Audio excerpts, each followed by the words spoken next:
എല്ലാവർക്കും വിനീത നമസ്കാരം. ശ്രീമദ് ഭാഗവതം ദശമസ്കന്ധം അധ്യായം 15 ശ്ലോകം 14, 15, 16, 17, 18, 19 6 ശ്ലോകങ്ങള് ഇന്ന് നമുക്ക് നോക്കാം.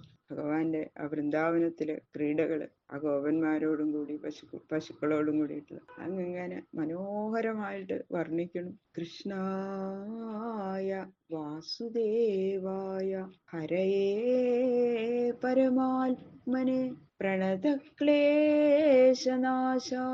ഗോവിന്ദായ നമോ നമഃ. കോമളം കൂജയൻ വേണും ശ്യാമളോയം കുമാരക വേദവേദ്യം പരം ബ്രഹ്മ ഭാസതാ പുരതോ. ഓം നമോ ഭഗവതേ വാസുദേവായ. ഓം നമോ ഭഗവതേ വാസുദേവായ. ഓം നമോ ഭഗവതേ വാസുദേവായ.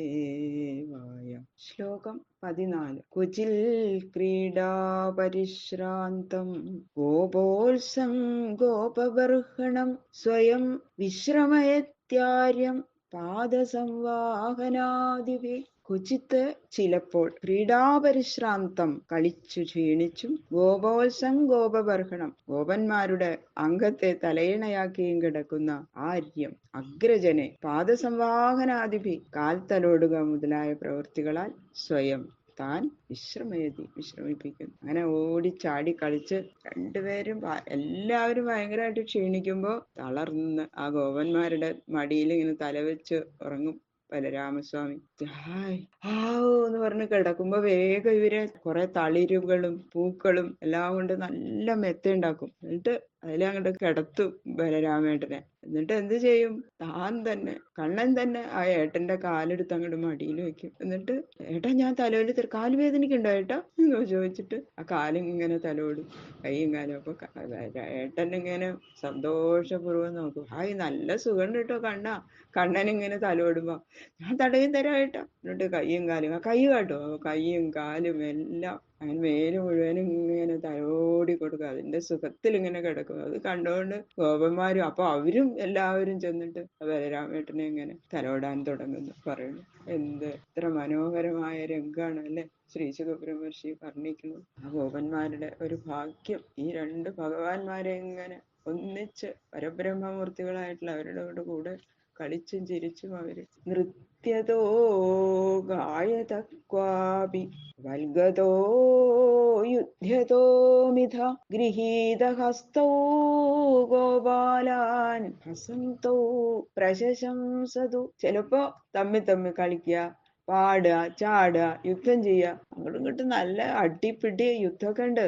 അങ്ങനെ ഉല്ലസിക്കണ ആ ഗോപബാലന്മാരെ നോക്കി ചിരിച്ചും കൈകോർത്ത് പിടിച്ചും കൊണ്ട് നിൽക്കുന്ന ആ രാമകൃഷ്ണന്മാര്. അഹോ, നിങ്ങൾ നാട്യം കൊണ്ട് വിദ്യാധര സദൃശന്മാര്, പാട്ടുകൊണ്ട് ഗന്ധർവ തുല്യന്മാര്, യുദ്ധം കൊണ്ട് 3 ലോകത്തെയും ജയിക്കുന്നവരെന്നിങ്ങനെ പ്രശംസിച്ചുകൊണ്ട് അവരെ സന്തോഷിപ്പിച്ചു.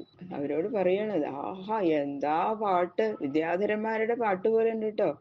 നൃത്തോ ഗന്ധർവന്മാരെ പോലെ, യുദ്ധം കൊണ്ട് 3 ലോകത്തെയും ജയിക്കുന്നത്. ഇങ്ങനെയൊക്കെ ഭഗവാൻ എല്ലാവരെയൊക്കെ പ്രശംസിച്ചു എന്നാ പറയണത്. കൊജിൽ പല്ലവതൽപേഷു ശ്രമകർഷിത വൃക്ഷമൂലാശ്രയശേദേ ഗോപോത്സം ഗോപബർഹണ. ചിലപ്പോ ഭഗവാൻ ശ്രീകൃഷ്ണൻ ആ സുഹൃത്തുക്കളോട് ചിലരോടുകൂടി ദ്വന്ദ്വയുദ്ധം ചെയ്യും. നമുക്ക് നോക്കാം ആരാ ജയിക്കുന്ന. വരൂ എന്ന് പറഞ്ഞിട്ട് ഇങ്ങനെ മൽപ്പിടുത്തം. അങ്ങനെ കുറെ നേരം യുദ്ധം ചെയ്ത് എനിക്ക് ഞാൻ തോറ്റു എന്നൊക്കെ പറഞ്ഞ് ചിലപ്പോ അവരുടെ മുമ്പിൽ വെറുതെ തോറ്റു കൊടുക്കും. അങ്ങനെ തളരുമ്പോ ഇനി വയ്യ നമുക്ക് ഇവിടെ ഇരിക്കാം എന്ന് പറഞ്ഞിട്ട് എന്താ ആ പൂത്തുലഞ്ഞു നിൽക്കുന്ന ആ വൃക്ഷത്തിന്റെ ചോട്ടിൽ ചെന്നിരിക്കും.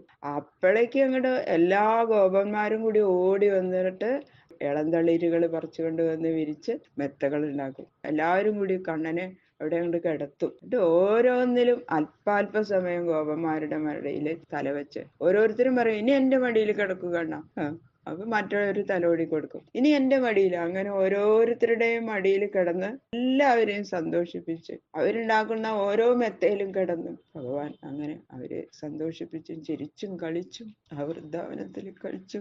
പാദസംവാഹനം ചക്രു ഖേജിൽ തസ്യ മഹാത്മന അപരേ ഹതപാപ്മാനോ വ്യജനൈ സമവിജയൻ. ആ പരമാത്മാവായിരിക്കുന്ന ശ്രീകൃഷ്ണമൂർത്തിയുടെ പാദം ചിലരിങ്ങനെ തലോടിക്കൊണ്ടിരിക്കണം, മറ്റു ചിലര് ആ ഇലകൾ കൊണ്ടുണ്ടാക്കിയിരിക്കണ വിശറികൾ കൊണ്ടിങ്ങനെ വീശിക്കൊടുക്കണം. വളരെ ബഹുജന്മം ഭഗവത് സേവ ചെയ്ത് പരിശുദ്ധമായ അന്ധകരണങ്ങളുള്ളവർക്കല്ലാതെ ഇങ്ങനെ ഭഗവാനെ സാക്ഷാത്തായും പരിചരിക്കാൻ ഭാഗ്യം സിദ്ധിക്കും ഒരിക്കലുമില്ല.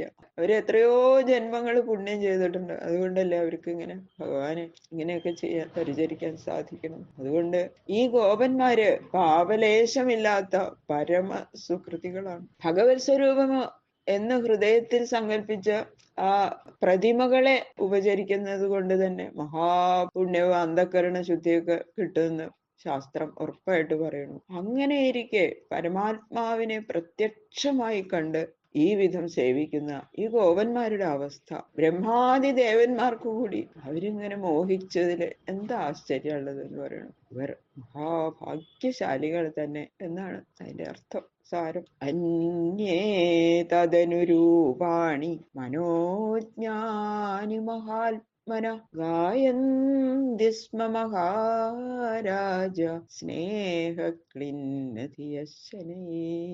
ശിശുബ്രഹ്മർഷി പറയണു, ഏ മഹാരാജാവേ, ഭഗവാൻ ആ പല്ലവ സൈന്യത്തില് അങ്ങനെ കിടക്കണത് മഹാരാജാക്കന്മാര് അവരുടെ പള്ളിയറയിൽ ഇങ്ങനെ പള്ളിമെത്തയില് കിടക്കണത് പോലെ പരമസുഖത്തിലാണ്. അത്രയും മൃദുവായിരിക്കും ആ മഹാരാജാക്കന്മാരുടെ പള്ളിയറയില് പള്ളിമെത്ത അല്ലെ. അതുപോലെ അതില് കിടക്കണ മാതിരി അത്ര സുഖമായിട്ടാണ് കിടക്കണതെന്ന് കണ്ണൻ അവരുണ്ടാക്കിയ ആ തടി മെത്തയില് കാട്ടില്. പരമാത്മാവിന്റെ അരികത്തിരിക്കുന്ന മറ്റു ചിലര് ഭഗവാന് തങ്ങളിൽ പ്രീതി ജനിക്കത്തക്ക വിധത്തില് അതിമനോഹരങ്ങളായിരിക്കുന്ന പാട്ടുകൾ പാടിക്കൊണ്ടിരിക്കുന്നു. കണ്ണന് ഇഷ്ടപ്പെടണമെന്ന് വിചാരിച്ചിട്ട് നല്ല നല്ല പാട്ടുകള് അവര് കണ്ണന്റെ മഹിമകള് തന്നെ കുറിച്ചിട്ട് അവരുണ്ടാക്കിയ പാട്ടുകൾ, അങ്ങനെ നല്ല നല്ല പാട്ടുകളൊക്കെ പാടും. അങ്ങനെ അവര് പാടുമ്പോൾ ഭഗവത് ഭക്തി നിമിത്തം അവരുടെ ഹൃദയം അങ്ങനെ ദ്രവിക്കുകയാണ്. ആനന്ദ ബാഷ്പം കണ്ണുകളിൽ നിന്നിങ്ങനെ ഒഴുകണുണ്ട്. ഇങ്ങനെ ഭക്തിയുള്ളവരിൽ ഭഗവാൻ എങ്ങനെയാ പ്രസാദിക്കാതിരിക്കുക? അതുകൊണ്ട് ഭക്തി നിമിത്തം ഭഗവത് പ്രസാദവും ഭഗവത് പ്രസാദം നിമിത്തം ഭക്തിയും ഒരുപോലെ അഭിവൃദ്ധി പ്രാപിക്കണം എന്നാണ് ശ്രീ ശുകബ്രഹ്മർഷി പറഞ്ഞതിന്റെ സാരം. ഏവം നിഗൂഢാത്മഗതി സ്വമായയാ ഗോപാത്മജത്വം ചരിതൈർവിഡംബയൻ രമേ രമാലാളിതപാദപല്ലവോ ഗ്രാമ്യൈ സമം ഗ്രാമ്യവത് ഈശചേഷ്ടിത. മുമ്പ് പറഞ്ഞ ഈ മുകളിൽ വിവരിച്ച പോലെ ആത്മതത്വം സുസ്പഷ്ടം പ്രകാശിപ്പിക്കാതെ സ്വമായാശക്തി അംഗീകരിച്ച് ഗോപകുമാരൻ എന്ന നില അനുസരിച്ച് ഇരിക്കണം. എങ്കിലും വാസ്തവത്തില് മഹാലക്ഷ്മിയുടെ കരാംബുജത്താൽ ഉപചരിക്കപ്പെടുന്ന പാദപല്ലവത്തോടു കൂടിയവൻ തന്നെ എന്ന് തന്റെ ആശ്രിതന്മാരെ ബോധ്യപ്പെടുത്തുന്ന ആസുര സംഹാരാദി ഗംഭീര കർമ്മങ്ങൾ അപ്പപ്പോൾ പ്രകാശിപ്പിക്കുന്ന ശ്രീകൃഷ്ണൻ ഗോപന്മാരോടുകൂടി ചേർന്ന് താനും ഒരു ഗോപൻ എന്ന നിലയിൽ ക്രീഡിച്ചു. ഭഗവാന്റെ ആത്മതത്വം ആണ് എങ്ങനെയാണെന്ന് സ്പഷ്ടമായിട്ടൊന്നും അവർക്കൊക്കെ പറഞ്ഞു കൊടുത്തിട്ടില്ല. അങ്ങനെ തന്റെ മായാശക്തി ഒരു ഗോപകുമാരനെ പോലെയാണ് അവരോട് പെരുമാറിയിരിക്കുന്നത്. മഹാലക്ഷ്മി പോലും സേവിക്കുന്ന ആ ഭഗവാനെ തന്റെ പാദങ്ങള് മഴയിലെടുത്ത് തലോടിക്കൊണ്ടിരിക്കുകയാണ് അല്ലെ വൈകുണ്ഠത്തില്. അങ്ങനെയുള്ള ആ ഭഗവാൻ അസുരന്മാരെയൊക്കെ സംഹരിക്കണോ, അപ്പൊ അവർക്ക് കാണിച്ചു കൊടുക്കുന്നുണ്ട് തന്റെ പ്രഭാവം. അങ്ങനെയൊക്കെ ആണെങ്കിലും ആ ഗോപന്മാരോടുകൂടി ചേർന്ന് ഞാനും ഒരു ഗോപകുമാരൻ, നിങ്ങളുടെ കൂട്ടത്തിലുള്ള ഒരു ഗോപൻ എന്ന നിലയിൽ അങ്ങനെ അവരോട് കൂടിയിട്ട് കളിച്ചു. സർവത്ര ഗോവിന്ദനാമ സങ്കീർത്തനം